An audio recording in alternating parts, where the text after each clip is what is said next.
There are things I never told anyone, not because I wanted to hide them, but because I thought they would eventually dissolve on their own, fade like old ink, or disappear the way dreams do when morning light hits too fast. Her name was Elise. We weren't even supposed to be close. She was quiet, always sitting near the back of the classroom with those earbuds in, music barely loud enough to leak out. I only started noticing her because we had art class together. She drew things she didn't show. Faces, but not really faces, unfinished eyes, crooked mouths, things in motion, but always still. One day, she handed me a drawing, said it looked like me. It didn't. It looked like something I was hiding. I laughed, said thanks, and shoved it in my bag. I don't remember where it went. 2 weeks later, she jumped from the second floor of the old science building. Everyone said it wasn't high enough to die, but she did. It was late, raining. No one saw her fall, but someone found her curled like she'd just gone to sleep. They said she left no note. I knew that wasn't true. I knew because I was the last one she talked to. It was through text. One sentence. "You promised you'd stay." I never replied. That was 9 years ago. Since then, I moved 3 times. New cities, new jobs, new versions of myself. But sometimes, at night, when I'm brushing my teeth or standing too long in a dark hallway, I feel like someone's behind me. Not menacing, just disappointed. I moved into this apartment last month.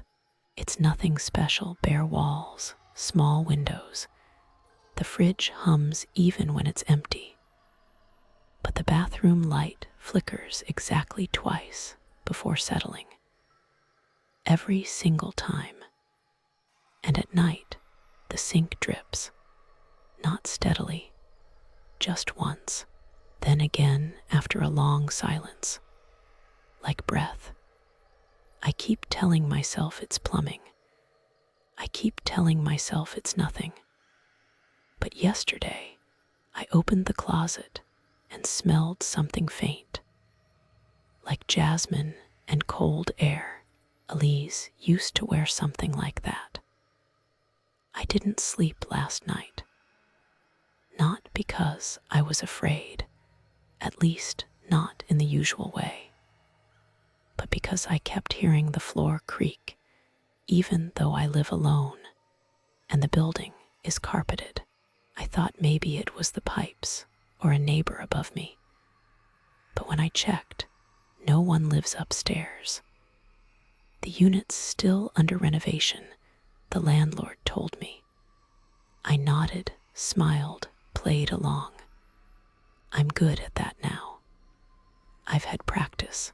When I came back into my apartment, the light in the bathroom was already on. I always turn it off. It buzzed faintly, like it was trying to tell me something, but didn't have the right language. I stood in the doorway for maybe a minute before turning it off. Then I saw it. The mirror had a streak, a smudge in the shape of a fingerprint. Too high for me, too centered. I wiped it away without thinking, like it would erase the thought too. It didn't. That night, the dripping changed. It was closer now, more like something tapping on porcelain.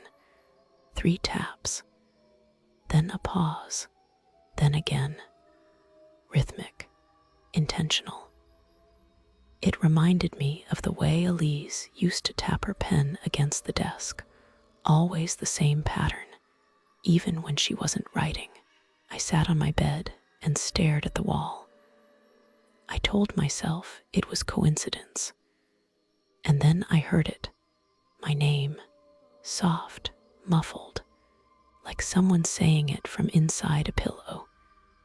Not scary, just sad. I didn't move. I didn't answer. I waited until it stopped. But it didn't. The voice didn't repeat.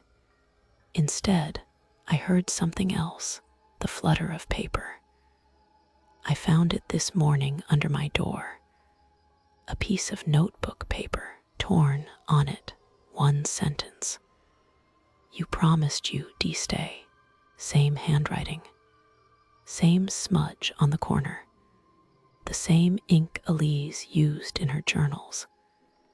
I stared at those prints for what felt like hours. They weren't just smudges. They had shape, pressure. The lower one was too small, like a child's hand, resting just below mine. Or hers. I stepped closer, not because I wanted to, but because something in me leaned forward without asking. The mirror didn't fog when I exhaled. It didn't reflect the light the way it should. It looked deep, like water, like if I touched it, I might feel a surface that gave just slightly before pulling me in. I reached out anyway. I told myself I wouldn't, that I just needed to see. But I reached. My fingertips stopped just short of the glass. Cold air hovered there. Not room temperature, something colder. Not winter, but absence. And then the lights came back on. Not gradually, everything at once. Too bright, too sudden. I flinched, and when I looked again, the prints were gone. Both of them. I stumbled back. My knees hit the frame of the bed. I sat down. The hum of electricity felt like screaming. Every bulb was too loud. I turned them all off, one by one, except the bathroom. That one refused. No matter how many times I flipped the switch, it stayed lit, steady, buzzing. I closed the door, but even then, the light spilled under the frame. A soft line across the carpet.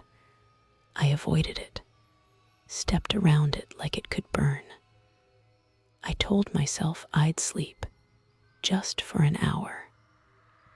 I closed my eyes on the couch, where I could see the front door, but sometime in the night, I must have drifted.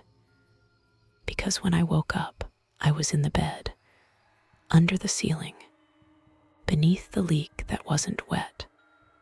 The light was on above me, the same steady glow, but my phone was gone, and someone had placed her drawing on my chest. This time it was different. The face wasn't mine, not entirely. The mouth was wrong, like it had forgotten how to smile, and in the corner of the page, in faint pencil, a single word had been added. Stay. I stood in front of the door for a long time. The hallway beyond looked the same.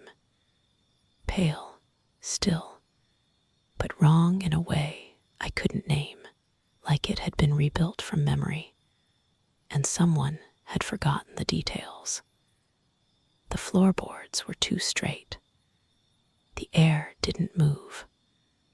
I took one step forward and heard the door creak behind me, not closing, just breathing. I didn't turn around. I didn't have to. I knew she was watching. Not with anger, not even sadness, just waiting to see what I'd do. I walked slowly. Each footstep echoed like I was inside a box that used to be a life. At the end of the hall, a window I didn't remember was open just enough to let in the sound of wind that wasn't there. On the sill, another piece of paper, folded, taped down, my name on the front in pencil. I unfolded it. One line. Stay with me. No signature. But I didn't need one. My fingers trembled, but I didn't drop it. I sat on the floor and held it in both hands like a thread I couldn't cut. Maybe that was the promise. Maybe it was never about answering her. Maybe it was about remembering her, about carrying her with me even when it hurt. I think some people don't leave because we don't let them. We hold the door open in our minds and blame them for walking through. But it was always us, always me. I stood up, walked back. The apartment didn't feel like a prison now. It felt like something I'd built, brick by brick, memory by memory. And she was part of every wall. I left the door open. I turned off the bathroom light. I placed the drawing on the mirror. I whispered one last time, "You can rest now." And for the first time since I moved in, the room was quiet. Not empty, but quiet. And I finally slept through the night.